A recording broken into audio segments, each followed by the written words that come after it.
Hey, Exoticals, it's your girl back with another Exotical rant. You know what I was thinking about? You really want to know? I was thinking about why I don't follow or listen to white feminists. Let's get right into it, ladies. The number one reason I don't listen to white feminists is because they say a lot of hypocritical points, and to the point where you want to call them hypocrites. Yeah, I said it. Number two, why I don't listen to these white feminists. They are only feminists for a short while until it's time to, i.e., get married and find a provider husband, and then they disappear.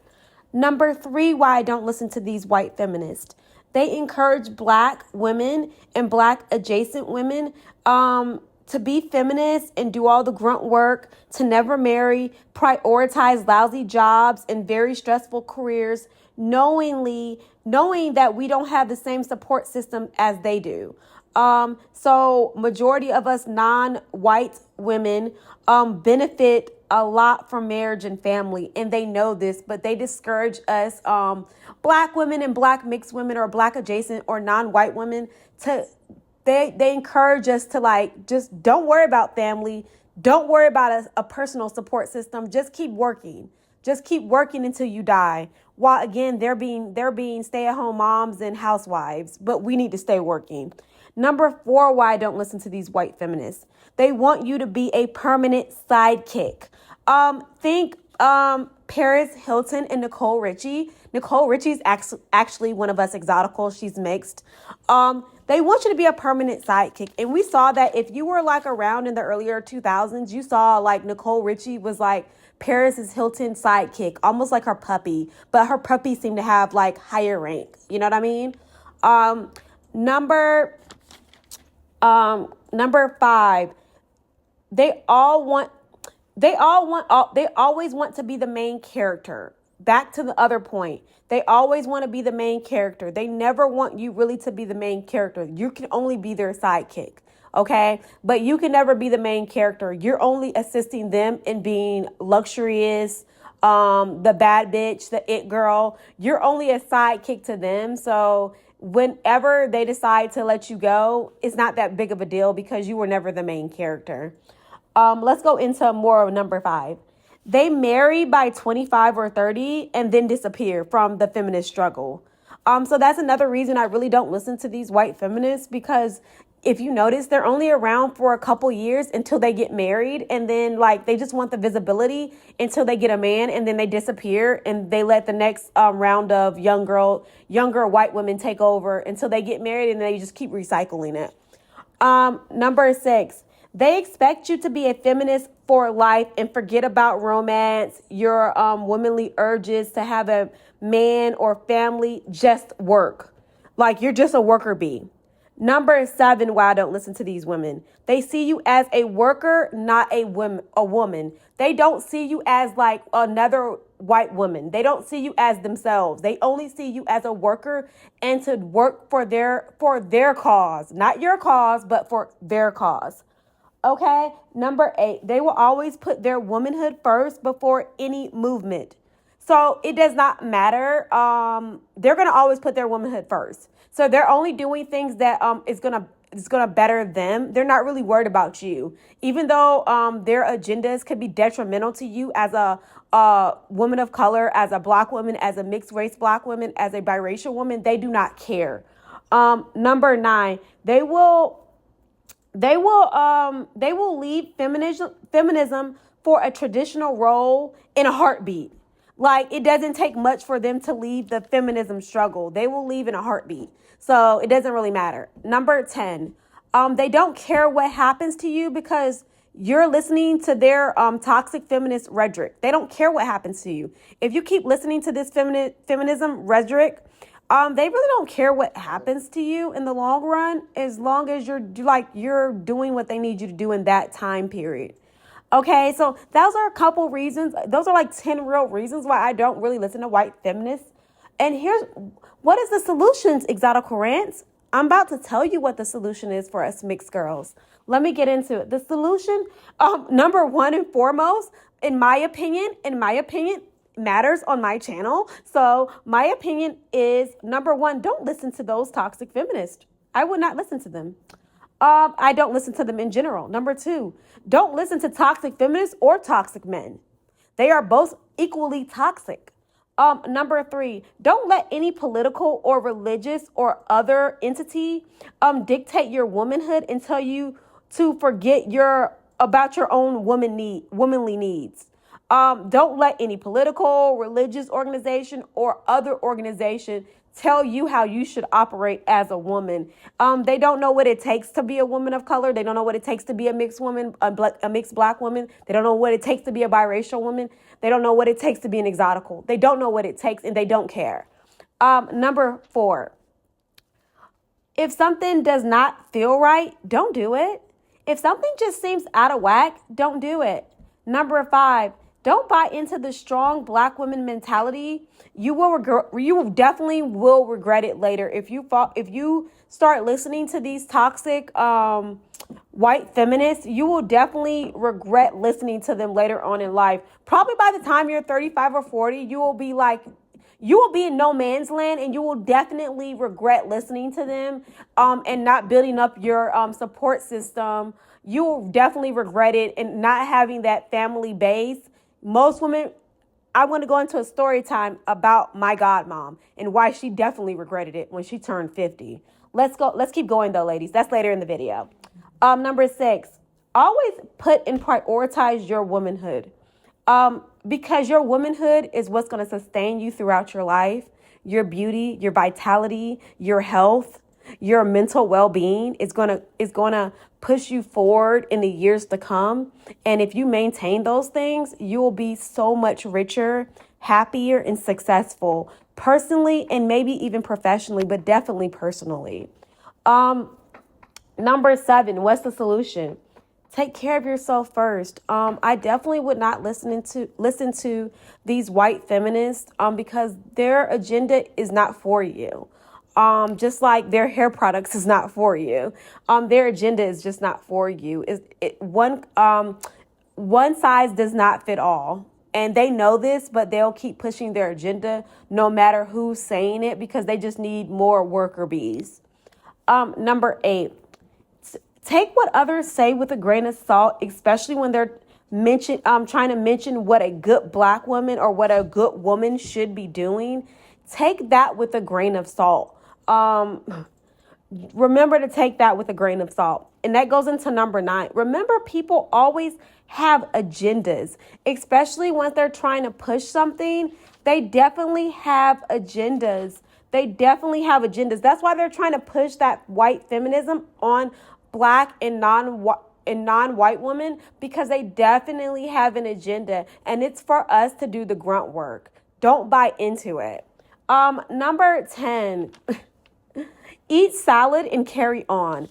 LOL. I had to say that because a lot of times as mixed race black women, as biracial women, as exoticals, whatever you call yourself, they do push that rhetoric on us we need to be strong. We need to do this or that, or we're just not good women.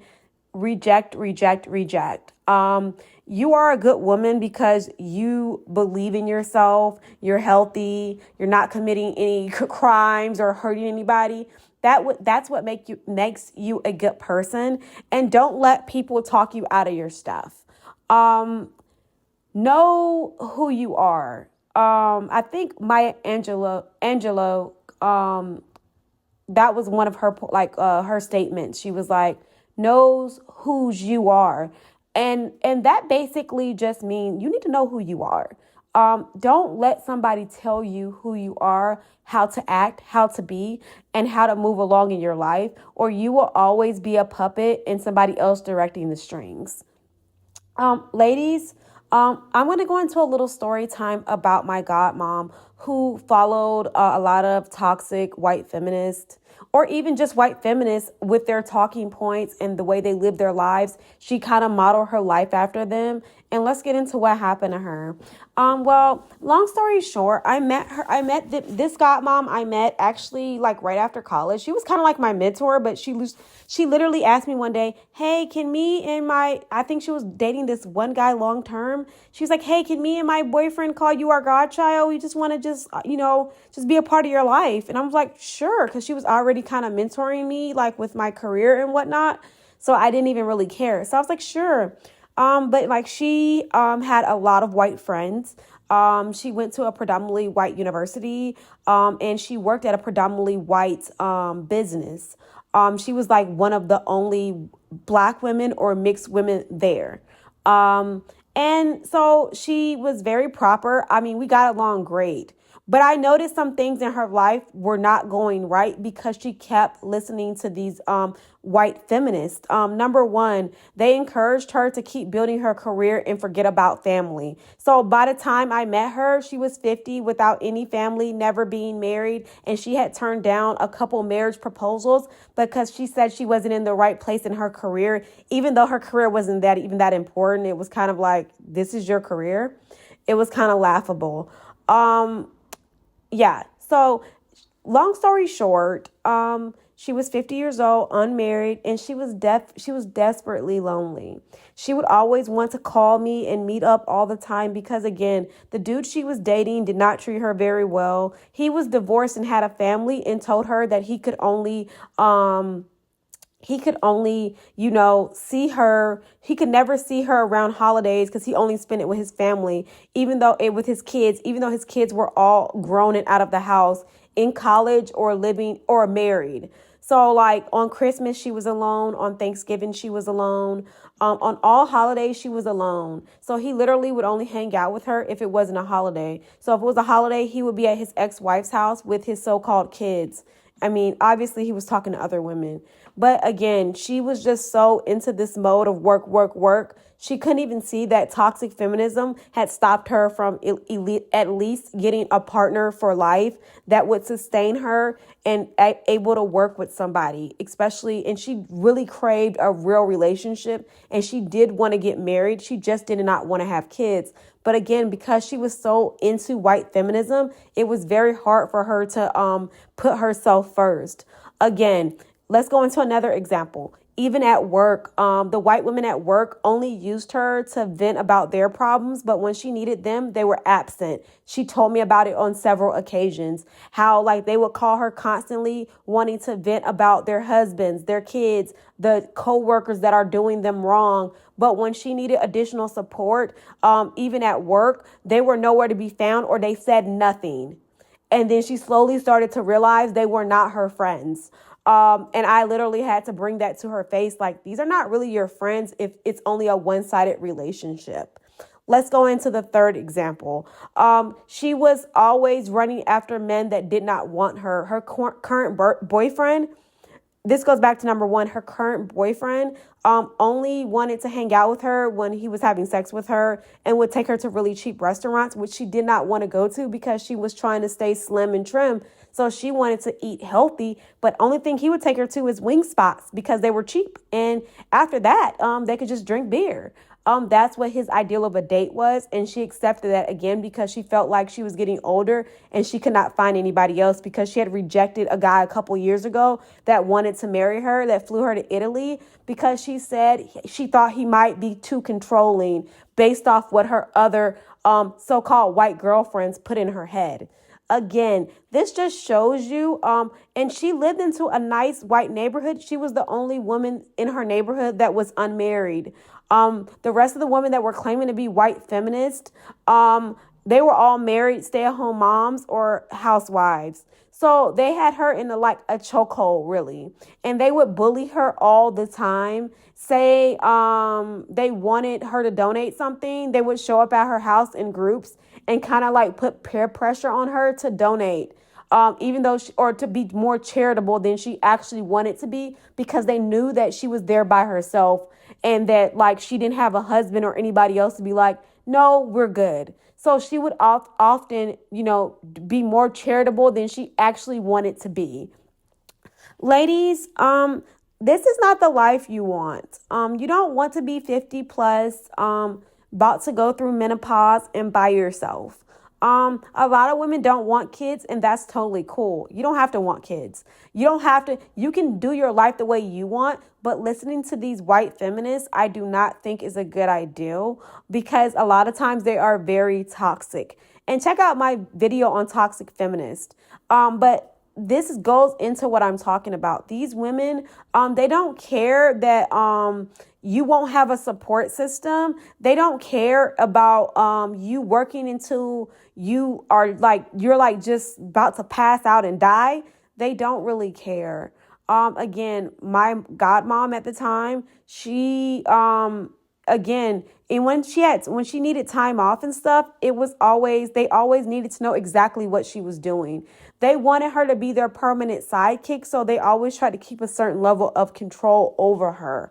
And I even told her, like, you can move, let this big old house go and go live your life. Maybe move closer to your family and maybe reconnect with some other people, like reconnect with some old classmates or reconnect with some new people. So maybe you can get married. You can still have a very full life if you don't have children. But again, she thought like the measure of her womanhood was her career, even though it was sucking her dry. She ended up in the hospital because, again, she was so stressed out from that job. It was a lot of things that took place. Come to find out, before I stopped talking to her because she had become too toxic and trying to put that toxicity on me, she actually figured out her boyfriend was cheating on her because he got kind of sloppy. Even though he started off sloppy in general, but she was just so, I don't know, mesmerized by him. Long story short, she asked me to drive by his house to see if somebody was over there. That's when I kind of just figured I would have to slowly distance myself from her because, again, I am not about to drive past some grown man's house, and he knew my car. So I'm just like, he will know it's me and wonder why I'm by his house and trying to peep in windows and see what car's in his driveway. It was very weird. And I was like, he has a camera. Won't he see my car? It was so weird. I told her I did not feel comfortable doing that. She was very upset. Long story short, I had to end contact with her because I was seriously dating and she knew this and I did not have time for her drama. And shortly after all this crazy stuff was happening with her, I got engaged and then she really was pissed off with me. She didn't like the guy I got engaged to because she said she just didn't know him enough. And I was like, well, I've been dating him for a while. I just didn't tell you about it. And she was really upset with me because I did not share that with her. But she was so in a toxic place. I did not want to share who I was dating exclusively with her because, again, she spit out a lot of toxic white feminism, and I didn't want to hear her mouth. And that's the guy that ended up being my hubby. But anyway, ladies, you don't want this to be your storyline. Like, you don't. Like, a lot of times these women will push this on you, but will never reciprocate the love, the work, the appreciation. They'll never it will never be a mutual beneficial relationship. They just want you in a certain place to work, and uplift white women. They don't care about you as a black mixed race woman, as a biracial woman, as an exotical, as whatever you call yourself. They really don't care about non-white women. They just want you to help white women progress. And that's what the movement is about. Ladies, and that's in my opinion. So please don't try me. That is in my opinion from what I've experienced being around large groups of white women, being in white affluent communities. They don't really care about you. They will try to lower your self-esteem and try to make you a permanent sidekick. And part of that is you never getting married, you never being in a healthy relationship with a man, you never having kids if you desire kids and a family and a stable home base. They always want you to be available for them in case they need you for work, support, or emotional help. So, ladies, this is just a friendly reminder from your girl, Exotical Rants. Don't let these women talk you out of your stuff. Do not let them talk you out of your femininity, your womanhood, your ability to build the life you want, because they are so obsessed. They are so obsessed with telling you what to do and how to do it. They're so obsessed with making you help white women build their empowerment spaces up. They're so obsessed with spreading this toxic femininity to all women so their community can do better. Their group of women can do better. Fuck you. Ladies, this is why, these are just the reasons why I don't do it. I don't do it and I don't say anything because it's just not one of my problems. It's not something that I'm going to go put on my back. As a young, beautiful, exotic woman, I'm not going to put those pressures of society on my back or these political or religious agendas on my back. I refuse to do it. And I suggest you as an exotical too, I suggest, and this is just a suggestion, I suggest you listen to their talking points. I suggest you listen to what their plans are for women that look like you, not the women that look like them, but women that look like you. How have they fared being a feminist? Look around. Do you see any women that are doing well, that are happy, that are healthy, that are living their best life in their elderly years or older years, past 50, that were on this white feminism journey? Are they happy or are they struggling? Look at their lives. Look at their actions. Look at their world. Don't take their word for it. Look around. Anyway, Exoticals, this is just coming from Exotical Rants, my experience, my opinions. Just saying, tell me in the comments what you think. Like and subscribe and comment. Let me know how you feel about what I said. Am I right? Did I hit the nail on the head? Or do you feel like I'm wrong? Let me know in the comments. Bye, ladies.